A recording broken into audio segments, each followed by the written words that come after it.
Gold trusted gold buyers తాకట్టులో ఉన్న బంగారాన్ని విడిపించి ఈ రోజు ఉన్న మార్కెట్ ధరకే కొనబడును. మరిన్ని వివరాలకు సంప్రదించండి 7710772020. ఆయుష్మాన్ ఆరోగ్య మధ్యలో ఎమ్మెల్యేస్లో పనిచేస్తున్నామంటే మేము మెయిన్గా ఇక్కడికి రోడ్డు ఎక్కాము అంటే సమ్మె కొనసాగిస్తున్నాము అంటే మెయిన్ గల కారణాలు ఏంటంటే మేము రిక్రూట్ అయ్యి 6 సంవత్సరాల కన్నా ఎక్కువ అవుతుంది. చాలామంది ఉద్యోగంలో 10,032 మంది ఉద్యోగం చేస్తున్నారండి. ఎమ్మెల్యేస్గా కమ్యూనిటీ హెల్త్ ఆఫీసర్స్గా వర్క్ చేస్తున్నారు. మాకు ఎవరికి రెగ్యులరైజేషన్ అనేది జరగలేదండి. ఇప్పటి వరకు కూడా మేము అందరినీ రెగ్యులరైజేషన్ చేయండి అని అయితే అడగట్లేదండి. మెయిన్గా మేము అడిగిన 6 సంవత్సరాలు ఎవరైతే పూర్తి చేసుకున్నారో as per guidelines education guidelines ప్రకారం ఎవరైతే 6 సంవత్సరాలు పూర్తి చేసుకున్నారో వాళ్ళని మాత్రమే రెగ్యులర్ చేయండి అని న్యాయంగా పోరాటం జరుగుతుందండి. కూడా మేము న్యాయంగా అడుగుతున్నామండి. 6 సంవత్సరాలు ఎవరైతే పూర్తి చేసుకున్నారో వాళ్ళకి రెగ్యులరైజేషన్ చేయండి అని అది మా ఫస్ట్ డిమాండ్ అండి. అలాగే సెకండ్ డిమాండ్ ఏంటి అంటే 23% హైక్ అండి. ఎన్హెచ్ఎంలోని చాలా క్యాడర్స్ ఉన్నారండి. ఎన్హెచ్ఎంలో ప్రతి ఒక్కరికి 23% హైక్ ఇచ్చారండి. కానీ మా ఉద్యోగాలకి ఎవరైతే సిహెచ్ఓ కమ్యూనిటీ హెల్త్ ఆఫీసర్తో పనిచేస్తున్నారో మాకు ఎవరికి 23% హైక్ ఇవ్వలేదండి. అది ఎందుకు ఇవ్వలేదు అని చెప్పేసి మేము గవర్నమెంట్ని అడుగుతున్నామండి.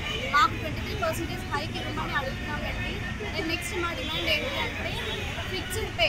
మాకు గవర్నమెంట్ ఏం చెప్తుందంటే 25,000 మీకు పే చేస్తున్నాము రెగ్యులర్ పే ప్లస్ ఇన్సెంటివ్స్ 50,000 ఇస్తున్నాము. టోటల్ 40,000 వీళ్ళకి ఇవ్వడం జరుగుతుంది.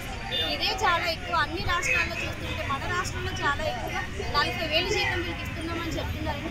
ఈ రోజు ఇప్పటి వరకు ఏ ఒక్కరు కూడా 40,000 అనేది వాళ్ళ అకౌంట్లో వాళ్ళ శాలరీ అనేది 40,000 అని ఎవ్వరూ చూడలేదండి. అది చెప్పడం వరకే జరుగుతుంది కానీ మా అకౌంట్లో ఎవరికి 40,000 రాలేదండి. సో మీరు ఏదైతే చెప్తున్నారో గవర్నమెంట్ ఏదైతే చెప్తుందో 40,000 ఇస్తున్నారండి ఆ 40,000 మాకు ఫిక్స్డ్ పే చేయమని అడుగుతున్నామండి. అండ్ నెక్స్ట్ ఇన్సెంటివ్స్ అంటున్నారండి 15,000 ఇస్తున్నారు. ఆ 15,000 మాలో ఎవరికి ఫుల్ఫిల్స్లో 15,000 పడట్లేదండి. వర్క్ పర్ఫార్మెన్స్ బేస్డ్ అంటున్నారండి. అందరూ వర్క్ చేస్తున్నారు, అందరూ రెగ్యులర్గా డ్యూటీస్కి వెళ్తున్నారు, అందరూ వర్క్ చేస్తున్నారు. వర్క్ పర్ఫార్మెన్స్ బేస్డ్ అన్నప్పుడు 15,000 వేయండి. ఎందుకు 15,000 వేయట్లేదు? మాకు 15,000 కాకుండా మాకు అందరికీ పడుతున్నది ఇన్సెంటివ్స్ ఎంత అంటే 3,000, 5,000, 6,000 అండి. అలా కాకుండా మీరు చెప్తున్నట్టే 5,000 ప్లస్ 15,000 రెండు కలిపి 40,000 ఫిక్స్డ్ పేమెంట్ చేయాలని చెప్పేసి నేను గవర్నమెంట్ని అడుగుతున్నామండి.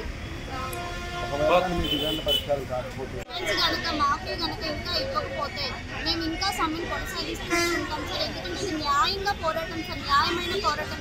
మేము శాంతియుతంగానే చేస్తున్నాం ఈ పోరాటాన్ని, కానీ న్యాయంగా అడుగుతున్నాం సార్. మేము ఎక్కడ అన్యాయం అడగలేదు. మాకేమి లక్షల జీతాలు ఇచ్చేయండి, అంత పెంచేయండి, ఇంత పెంచేయండి అని అడగట్లేదు సార్. మేము మాకు ఇచ్చేదే మీరు చెప్పిన 40,000 అదే ఫిక్స్డ్ పే అడుగుతున్నాం సార్. మేము అడిగిన న్యాయంగానే అడిగాం కనుక ఆ ఫిక్స్డ్ పే మాకు ఇవ్వండి సార్. పిఎఫ్ సార్, కనీసం పిఎఫ్ కూడా కట్ అవ్వలేని ఉద్యోగాలు సార్ మాకు.